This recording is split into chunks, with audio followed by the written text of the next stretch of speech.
For the panel? It's just for me. Yeah, don't be hogging the microphone. Or do. I saw you at the game, but I didn't get to say hi. That was fun. I didn't stay for the boys, which I heard was great. Let's wait a minute or two more in hopes that a few more people show up. I heard.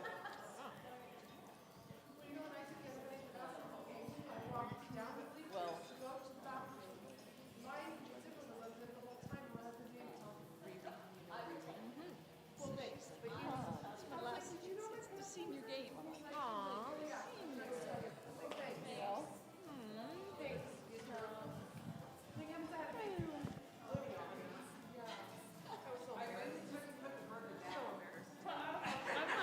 My mouth is full.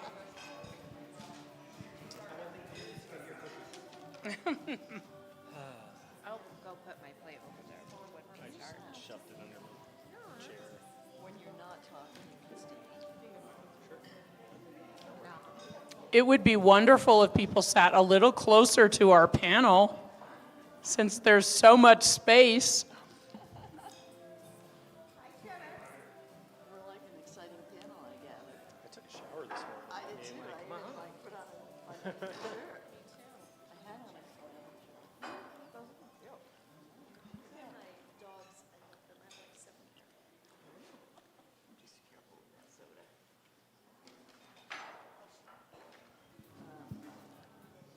At least Billy came through for us. No one else did.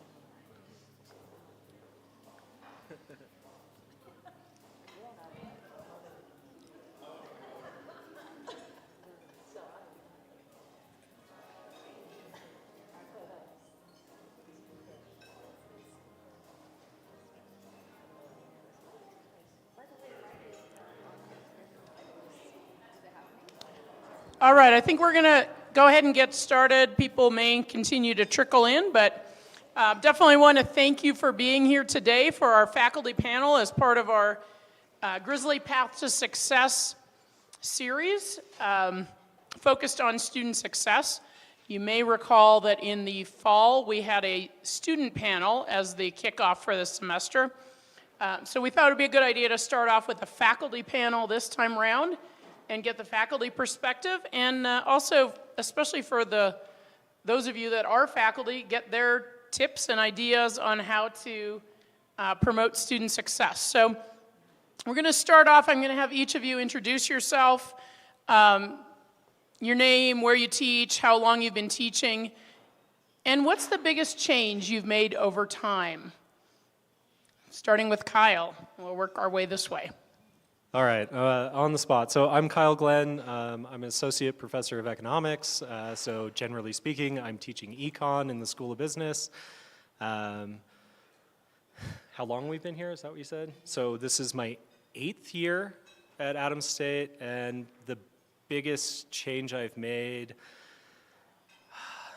boy, to boil it down to one thing is probably ridiculous. I came in as a very hot, fresh grad student who expected the most out of every undergrad who was going to really care about economics and change the world.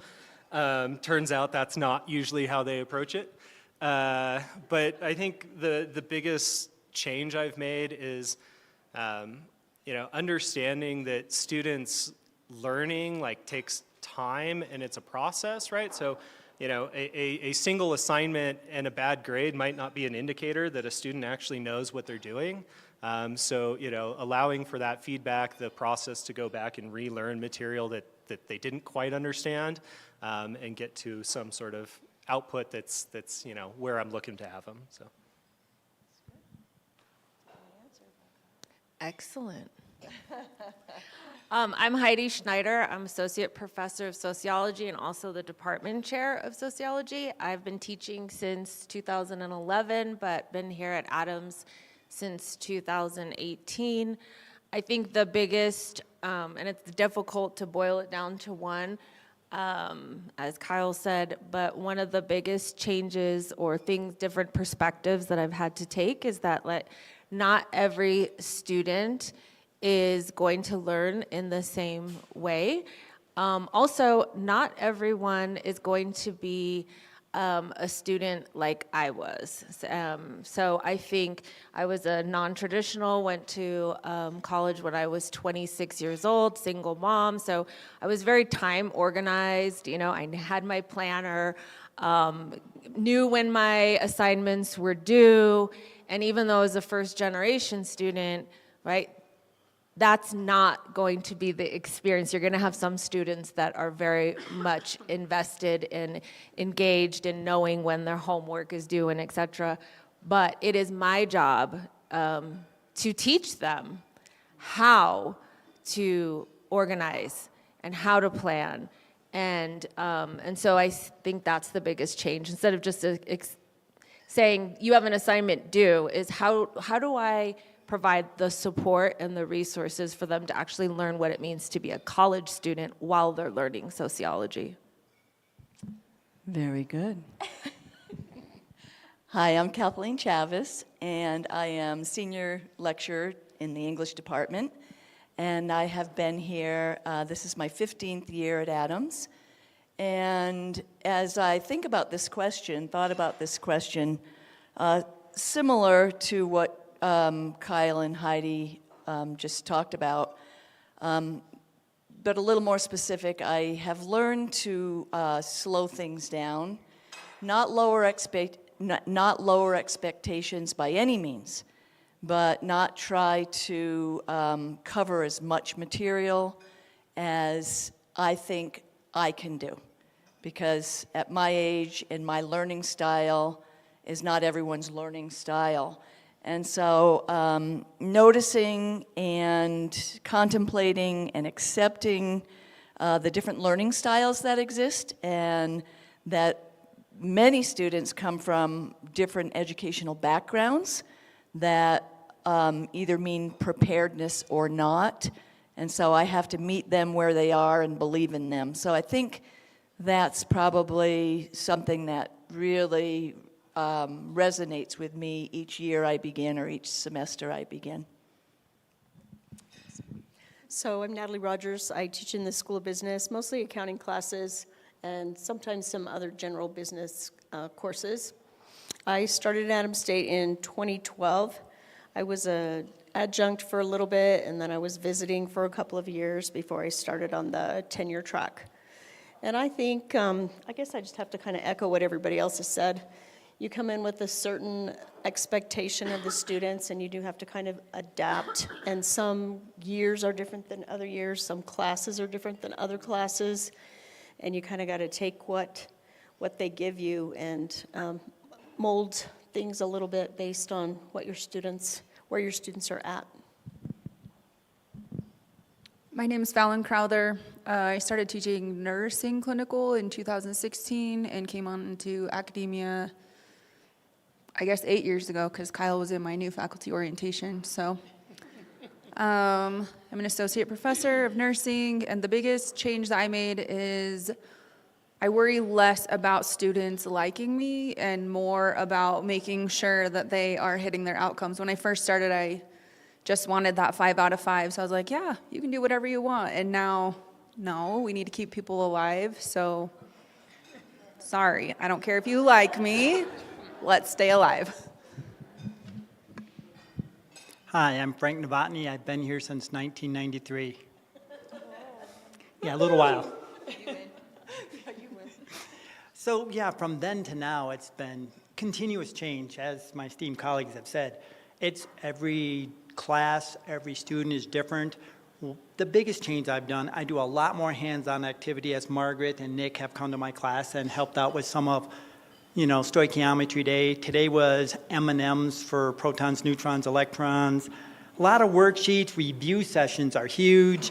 And I post old exams for them to work on, because they're not coming in hitting the ground running, all of them. So they don't know where you're coming from. So we give them an exam, an old one, and then we go over it in class, because we want them to know the material. I think that has been huge over the last couple of decades.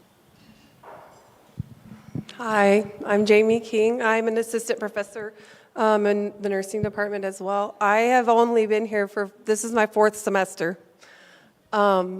So I really can't say I've made any big changes. Like Fallon, I really don't care if the students like me.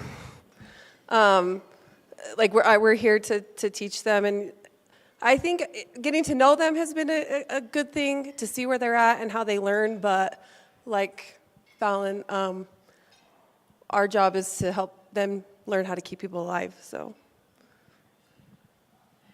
All right, thank you.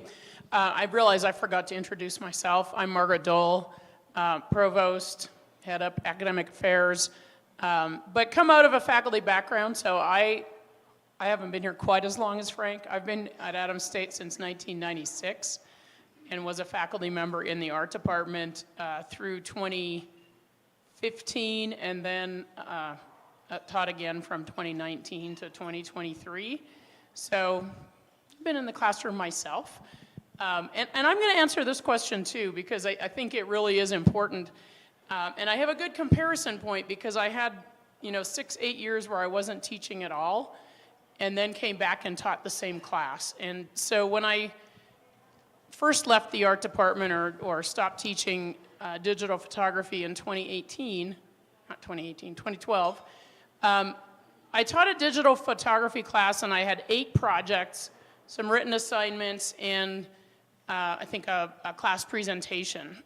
When I last taught it in the spring of 2023, I had come to recognize that was too many high-stakes projects for my students, and they weren't actually using the technical skills I was teaching them in their projects. They were pretty overwhelmed, so I reduced the number of projects to 4, and I added 6 very small technical assignments that they could do in class, and that were also easy for me to grade because they were small. And they ended up having equally good final portfolios. Their skills were the same, but I had adapted to help the students I had now really accomplish the goals that existed for the class and for themselves, and it helped them feel more successful than struggling over 8 kind of arduous projects. I'm going to move to the next question. I'm going to jump around a little bit because there's more questions than we're going to get through, and I also want to make sure there's time for questions from the audience. So I'm going to ask, I think, 2 more and then turn it over to the audience, and if you don't have any, I'll fill in with the rest.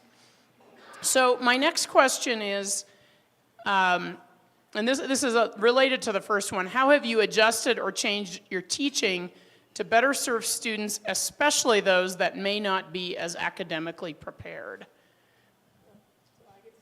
Yeah, we'll go back the other way. Okay. Well, like I said, I've only been here 4 semesters, but in those 4 semesters, thankfully, I've taught the same thing each time.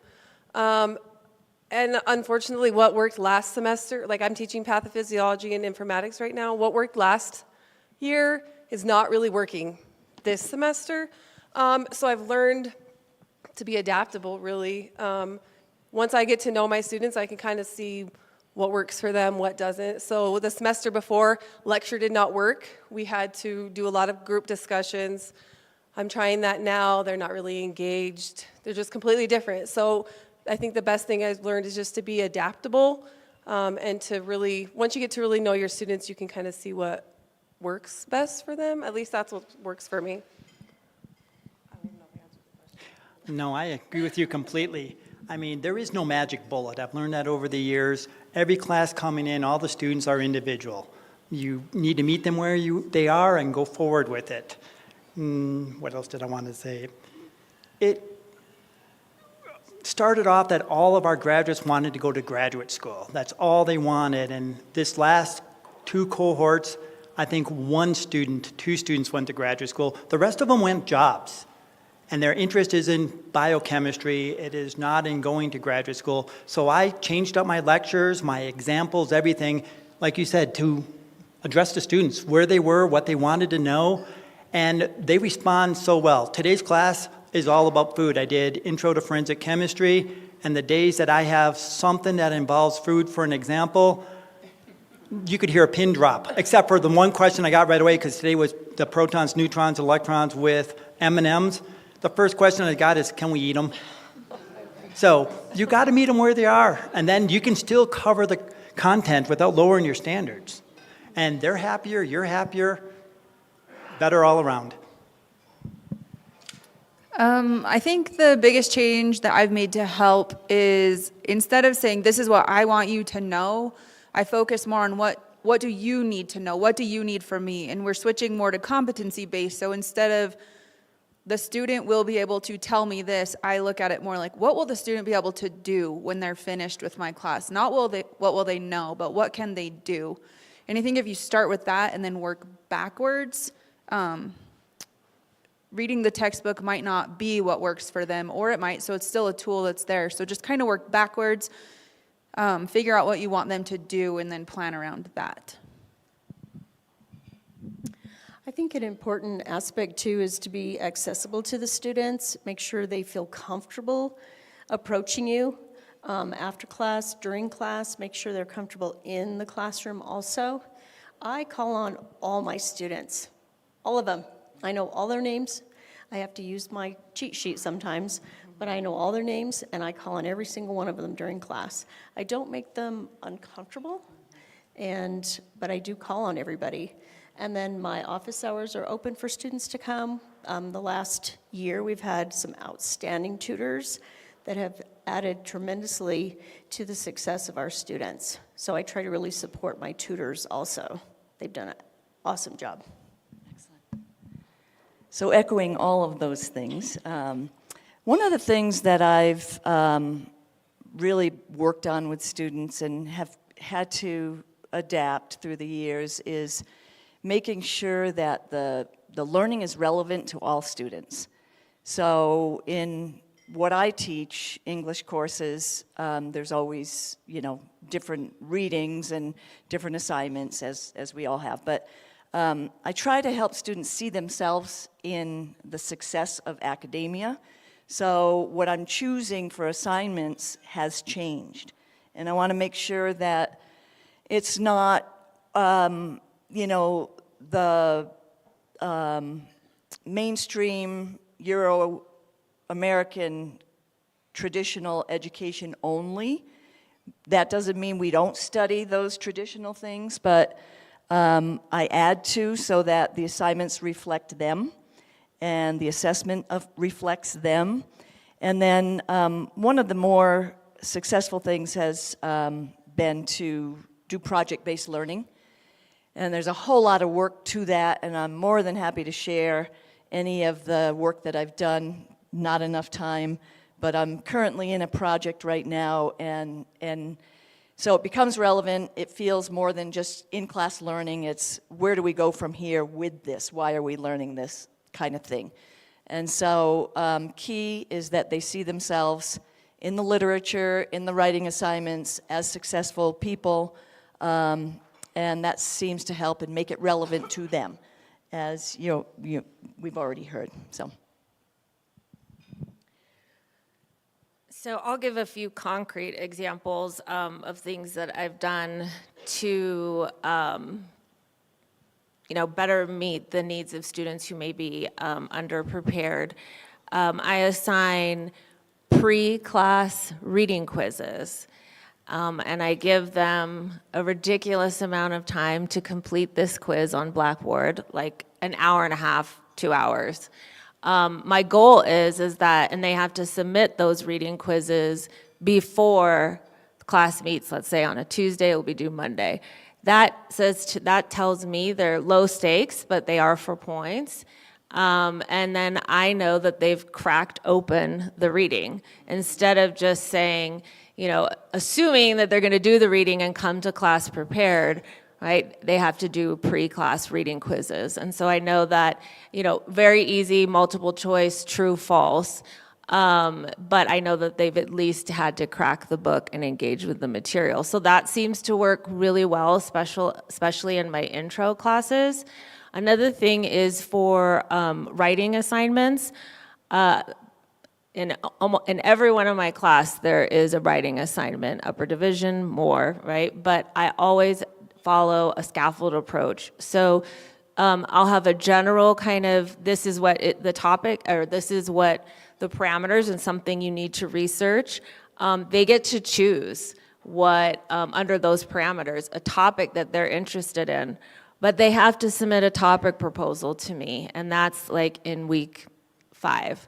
And then I give feedback, and I have to approve the topic that they want to research, or they have to redo it if I don't approve of it.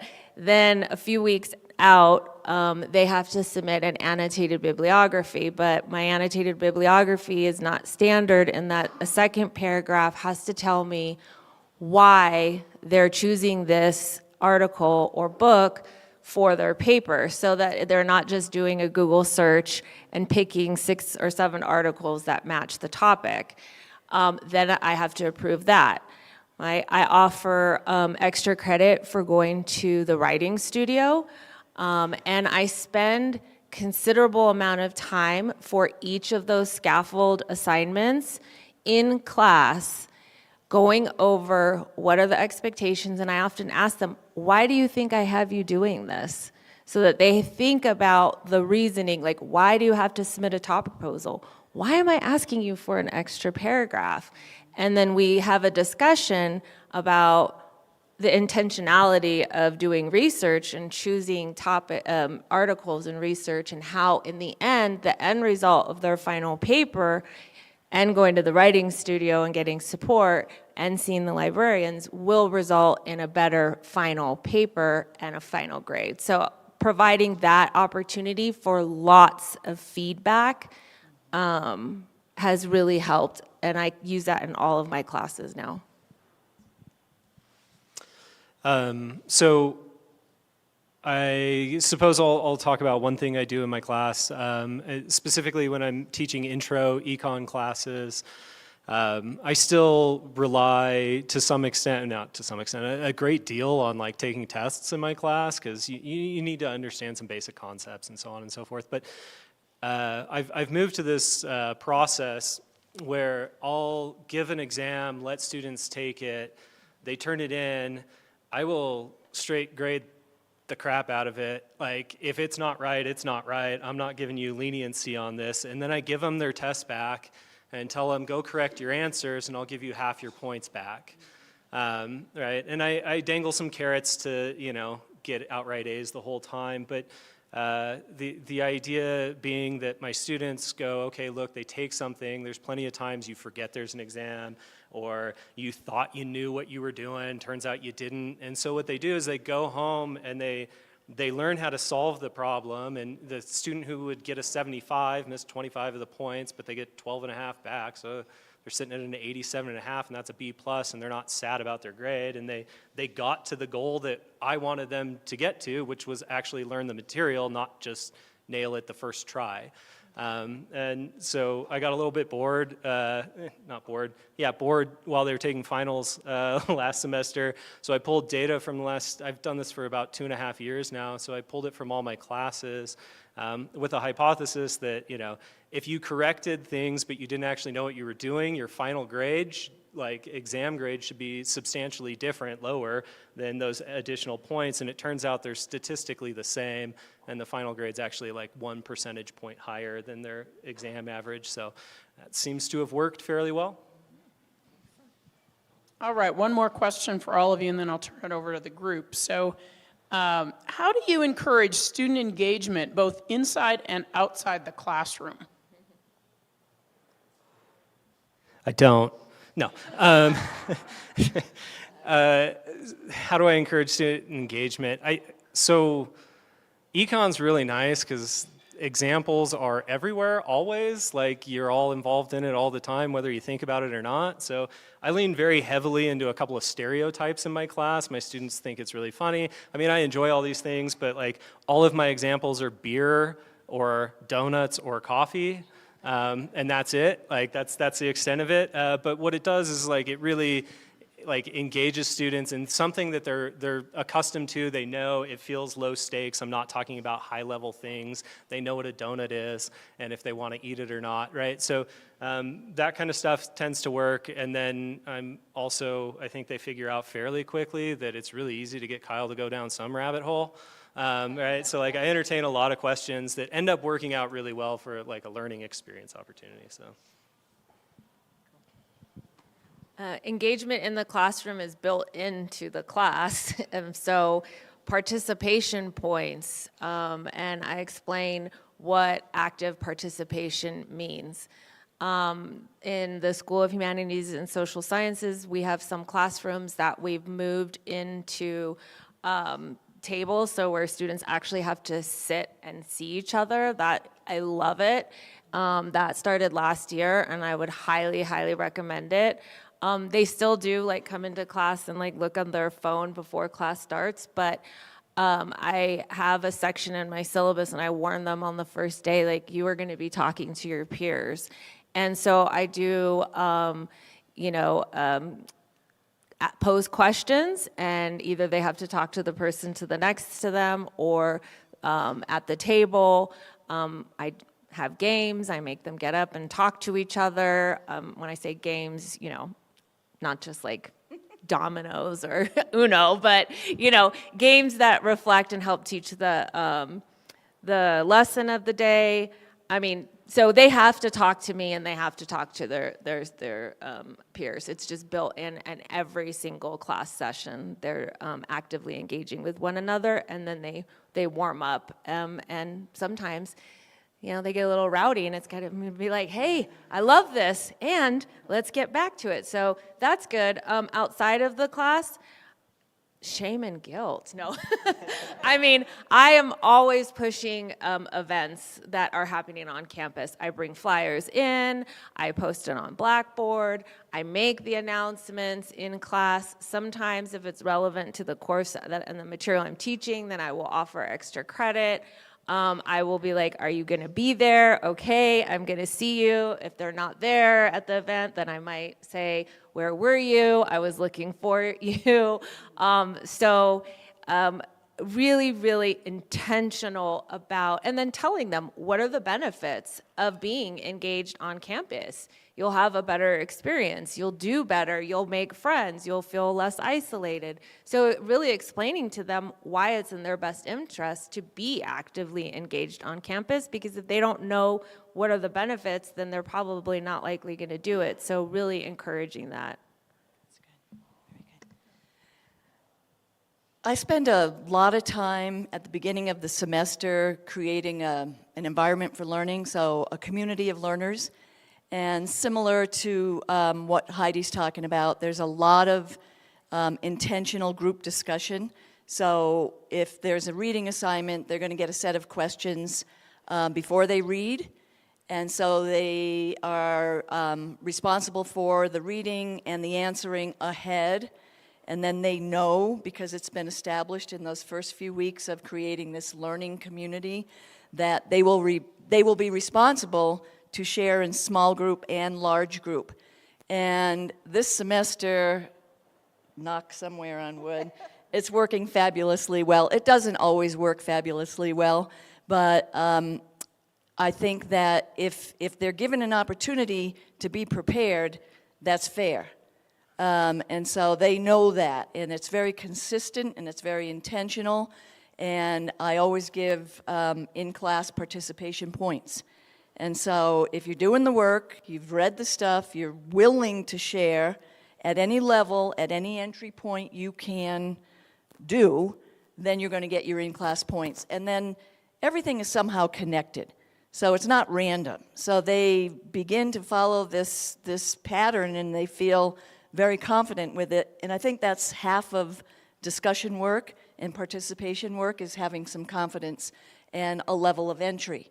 So if you're, very concrete, you answer at a concrete level. If you want to be more evaluative, then you have the opportunity to be that person in the group. So that's worked really well. And then one quick thing. Last semester, I intentionally set 5 minutes at the beginning of class for talking. I said, all right, we've stopped talking. Everybody's too quiet. It used to be the other way around. So let's just have some conversation. And by the end of the semester, I ran down to my room because I usually forget something. And I came back, and it was like an event going on in my room. I'm like, wow, this is really cool. Laughing and talking. And so I think it's really important that we allow that time, even if it's just a few minutes, to get back to engaging, because we all do it. You know, we're there with our best friend, you know. So that's been kind of fun, and I think those small things have really made a difference. So there you go. Thanks. I think also it's important to know students outside of the classroom. Like, what are you interested in? What did you do this weekend? Oh, you went fishing? Where'd you go? Did you go to Continental? You know, so that you know them other than just in the classroom. That will definitely help them feel more comfortable coming to you with questions or with their classwork as well. So I think knowing them outside of the classroom is really important. And being able to talk to them about different things that they like or they enjoy. And then they become interested in things that you like or that you enjoy. And so you can have a conversation about something other than accounting, because that doesn't interest everyone. Does me, but. And then also, you know, I try to encourage students to be active on campus.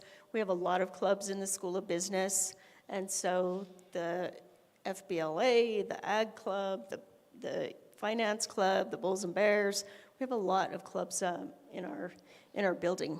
So I try to encourage them to do that as well. We're lucky in nursing because we have 3 different types of classroom. We have like a didactic, lecture, and then we have simulation labs, and then we have clinical settings. So to encourage participation, obviously in the clinical setting, instead of saying with it on the board, this is how you take care of someone with appendicitis, we go into the lab and I say, your patient has appendicitis, so what are you going to do about it? And so that kind of gives them some participation. Sometimes they look at me like with saucer eyes, like, well, I don't know what I'm going to do in this situation, but by the end of it, they do know how. And then in the clinical setting, I also work at the hospital as a nurse once a week, so I try to schedule myself on their clinical days. And usually I get pure panic when they're assigned to me as their nurse to follow, because they know my eyes of judgment are a little harsher. But it does give them a little bit of an opportunity to participate outside of a classroom and get to know me on a different level. I always say, I'm not Professor Crowther today, I'm Fallon today. So please differentiate those roles because I act a little differently. And then as far as on campus, we're not super nice, but we just write the events on the board and we're like, all right, who's doing the homecoming float? Who's doing the carnival booth? Who's doing this activity? And they get voluntold, much like this panel, so.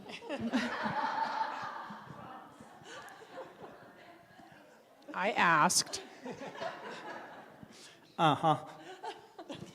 So it depends on what group of students we're talking about. If it's my gen ed, forensic class, concepts in chemistry, it's a whole different way to get them engaged on campus and off campus compared to my upper division students. My upper division students are almost to a person engaged. Freshmen, not so much, but I take the lead from my colleague as well, donuts. This last year, of all the years I teach Gen Chem, it's 5 days a week, 8 a.m. Yeah, freshmen, yeah. It's very interesting. This year, the first week of class came through, I had 1 student athlete with an excused absence. Otherwise, I had perfect attendance for 24 students. So I got donuts for Friday Donut Day. They were ecstatic. The second week of class, they repeated it. They had donuts. The third week of class, no one missed. We had donuts again. 24 people, I've never heard of such a thing. So the fourth week of class comes around, and we didn't get donuts. And they're like, where are the donuts on Friday? I said, you had classmates miss. Who are they? They were so engaged, they wanted names, numbers, and addresses. So it just depends. I also try and make it interesting. Nick and Margaret have been gracious enough to come to my class when I want to bring in an external person just to help out. We do stoichiometry day, which is teaching chemistry with coffee and donuts. Nick, how does that go? Yeah, see, he says it's thumbs up. I think he's just there for the coffee and donuts, but it just depends. This year, Not so much on the donuts, they want fruit. It's got a lot of student athletes, they want healthier snacks. They weren't participating, so I wrote questions on the board, and then I put an item. If they answered the question on the board, they got that item. And so they came to the board and answered them. I do 3D printing, so if you go through Porter Hall, there's a spot where you can adopt a pet. I printed something, you got to answer a question, email me, and you can have one of the items there. They were all enthused with the toothless dragon in a purple color. So I had lots of people answering questions to try and get one of those. So you got to know your students. You got to meet them where they are, find out what motivates them. And you're not going to reach everyone. There is no magic bullet. Every class is different. Every student is different. Use lots of examples. Hunting, fishing. I use econ a lot. Well, why would we do this? It's not about the science. It's about the money. They're trying to make money here. They're interested.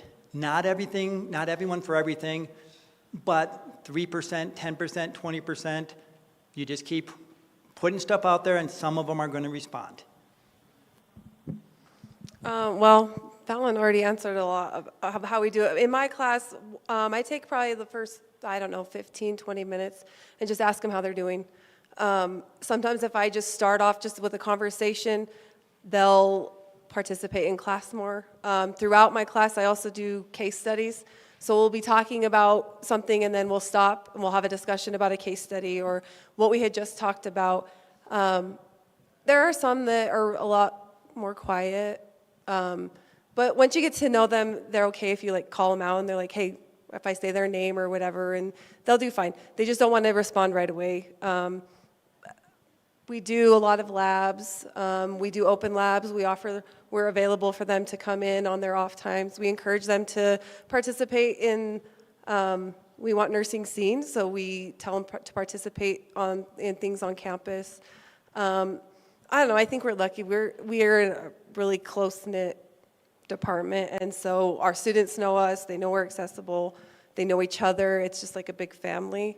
I don't think we have a problem with engagement and in and out of the classroom, and at least not in mine, maybe in Fallon's, but I don't know. So I can't speak for them, but I don't think we have a problem with that. We have really good students. All right, who has questions for the panel? And I'd say you can direct your questions to an individual or individuals or the panel as a whole. So I'm happy to run the mic if you want to put your hand up with a question. And if not, I have a whole lot more questions. But we'd rather hear yours.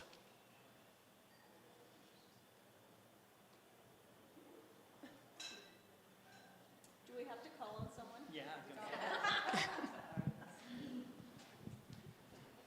It's almost like your first day lecture. I'm curious what you think about Gen Z in particular, and also how the pandemic has changed your teaching. Is that for the whole group? All right, whole group. Yikes. I'm raising 4 of my own Gen Zers, so have a biased opinion. But I think it goes back to what was kind of mentioned at the beginning, when we have to know our learners, and what worked for me when I was in school is not going to work for this generation of learners, and kind of adapting towards that. I read every word of my textbooks going in to my degree. I'll ask my students to open their textbooks to the page that we're at, and I can literally see them wiping the dust off. I'm not sure if there's more dust there or in an antique bookstore, but they're not reading. And so adjusting to that and finding them different learning tools. As far as post-COVID, I think we're finally maybe starting to see the light of that. I feel it was hard for those students. You think about their schools were shut down for months, and they lost a critical part of their college education, and I think they lost a lot of those tools to help them be successful. So I think it was hard on us as faculty too to help get them up to where they needed to be, on top of where they needed to be in our classes. I think we're finally seeing the light, but I think we've seen good things come out of that too. Easily I could say, all right, we're going to switch to online today because we have 5 people out sick, or this and this, or athletes, I can record my lectures, and I think that the pandemic really helped with that adaptability to make it more available for students.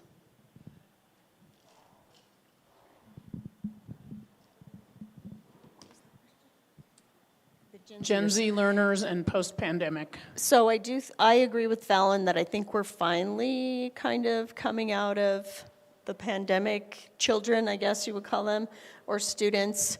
And again, COVID had taught it, we thought it was a terrible thing, and it was a terrible thing, but we did take some things away from that. I think we've learned that we can use some online tools. We can have a meeting. We don't all have to be in the same room. We can have a Zoom meeting together. So I think we did learn that. I don't have any Gen Zers at home, so I am learning from those in the classroom, and it is different. And I think we have to kind of embrace some of the things that they do.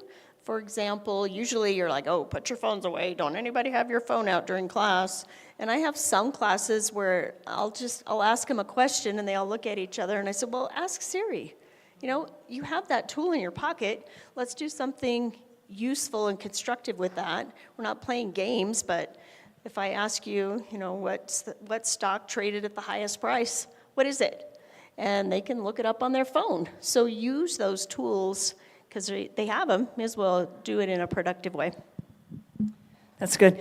I think the most important thing is recognizing the tools that are available and not being a power trip about it.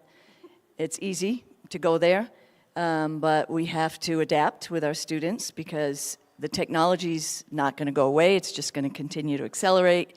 So I think challenge to me personally is to keep up with it the best I can and to speak to them in a professional way, like, okay, this is your world, and, you know, use the tools and learn that, you know, you can't cheat the system. I mean, you might, but we need to learn how to use AI, and we need to teach AI, those sorts of things. That's challenging for all of us. And then I think one of the other things that I've really noticed with Gen Zers is that they're not going to be convinced the same way that I was or previous generation. You know, I'm probably, maybe Frank and I are the same, but older. You know, and instead of rejecting them for their independence, embracing them for that. It's like, okay, you don't want to do college, house, babies, this. Well, we respect that, or I want to respect that. And they're not going to be convinced as easily. They're not intimidated by education, which is good. You know, they're not intimidated by power. So I think, you know, thinking about that has helped me in reaching them. So there you have it. You know, I don't really, this question, I think how categorization of generations is used often in society or in institutions of higher ed is a way to really just infiltrate a deficit model. So it's negative. It's like, oh, Gen Z, they are this, they're that, they're this. And so I'm really cautious to categorize an entire group of people, especially when it's often Can you used. tell she's a sociologist?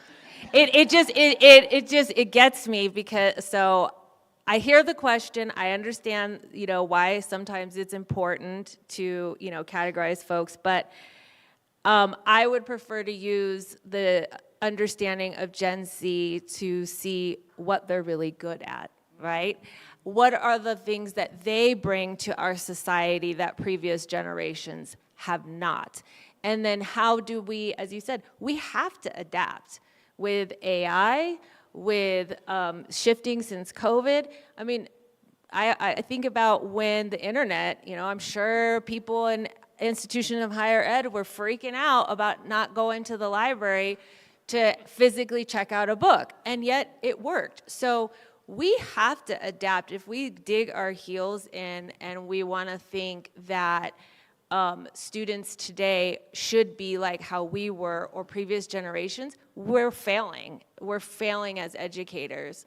So all that is kind of me on my soapbox to say that I love Gen Z. I love their independence. I love that they're vocal. I love that they want more than previous generations, and I think they're great to work with.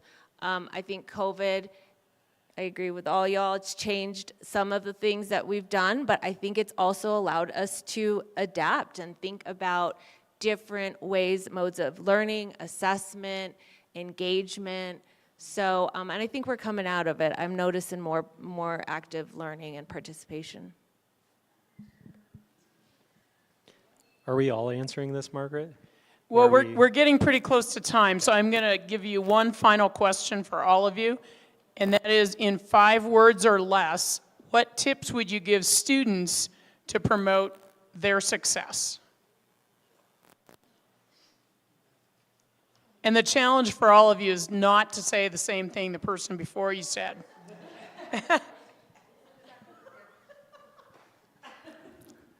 No, you can't.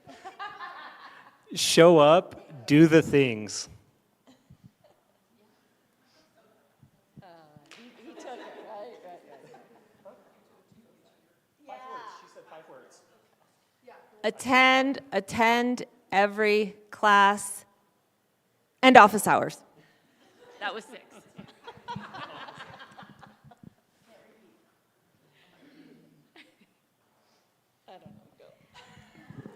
Or if you have tips for a faculty member, you could give tips for a faculty member Okay, as well. I can do that. Mine was attend class. I wrote it down. Students should attend class.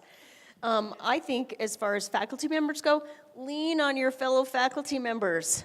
They have experiences. You can share with them. That was more than 5 words. Oh, Catherine's right.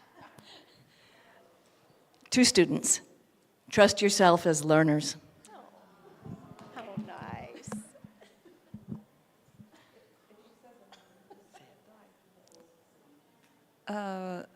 Get help when needed. No, go ahead. I can't even, well, I was, but now it's gone, but it's all right. This is what I tell my students, and it's a lot more than 5. You have to take responsibility for your own learning. I can only do so much. That was way more than 5. All right, wrap it up, Frank. All right. Have fun. Yeah. Both faculty and students. If you're not having fun, make a change. All right, thank you to our wonderful panel. And thank you all for coming. Really appreciate your attendance. And again, thank you to our panel, most of whom have exemplary teaching evaluations or were nominated for Presidential Teaching Awards. So we got the cream of the crop up here. Please turn in the assessments from your tables as well.